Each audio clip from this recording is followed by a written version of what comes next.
Yun, no? Good morning. Bro, ito ko bro. Another quick video tayo.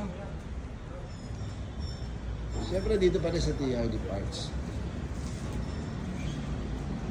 So meron tayo ditong 2017 guys ha.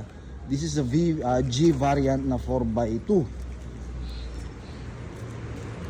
Hindi lang ako sigurado ko ng generation to. Pero sure ako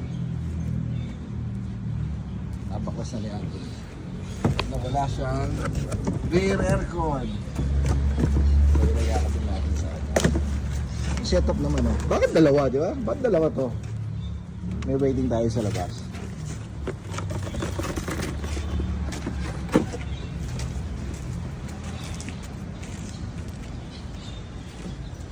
So nabaklasan ni Anthony, nakabit na rin niya yung dock.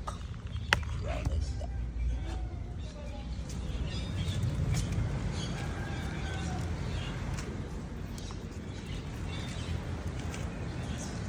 So ito yung dalawang pyesa.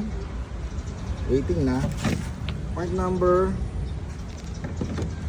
USB Type-C.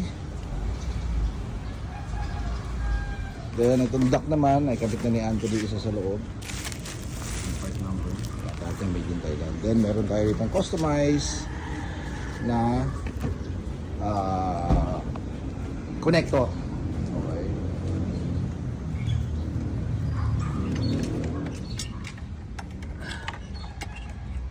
Di ala rin pala silbi yung kuha sa likod. So guys, kakabit na natin yung likod, pero papakita ko muna sa inyo yung pinagdaanan para may idea kayo, ma-visualize nyo. So hindi muna natin kinabit yung kanyang center console. Yan, dito yon. So ito na yung pipe. Yan, original yan guys. Exactly the same kung papaano pinadaan at kinabit yung mga 2024, 2025 na GR and Conquest na may aircon na. By the way, 4x4 pala to ha. This is a 2017, 2018 na 4x4 na Hilux kasi may knob siya ron, no?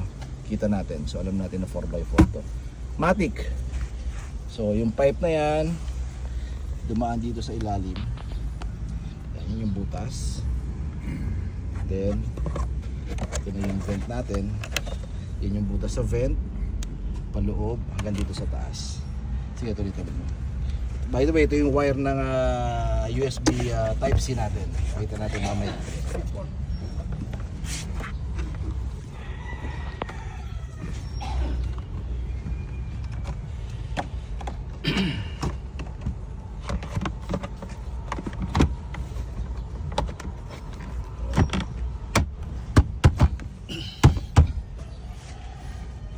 Yun, no? So fit na fit talaga. Alam mo naman pagkagawang Toyota, napakasimple. Di ba? Hindi tayo pinahirapan. Napaka-basic.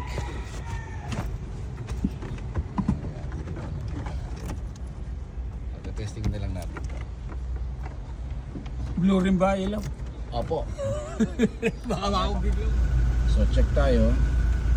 So the moment na nag-o-open kayo, huwag kayong ma-confuse guys. Parang isipin nyo lang walang aircon sa likod. Kung saan nag-o-operate kayo at nag-o-on kayo ng aircon. So since wala itong wiring, more on connection lang from the front papunta rito sa likod. So check natin yung hangin. Number 1 pa lang yan. Masyado mababa yung ano, nilo nyo. So yung number 2. Pero number 1 meron na rin naman. Hangin sa harap, check. Likod, check. Meron na rin to. So ang likod, walang what do you call this? Walang electrical dito guys. So mechanical lang na close and open ng vent. Yan. Dito lang, yun lang meron sa kanya. So ngayon may lumalabas ng hangin dito. Kunin ko lang itong right side. Yan, nararamdaman ko naman meron naman. Compare natin sa harap. Number 1 mo nga lang ito. So malakas na to eh. Pero number 1 okay na eh. Yun. Yun okay na oh. Then may ilaw na rin. The moment na nag-start ang engine, meron na rin siyang May ilaw yung type C. This is a fast charging. Siyempre original to. So far naman inaabot ko rito kahit nakasandal-sandal ako ng konti. So patay ay close, open. So ganun lang siya.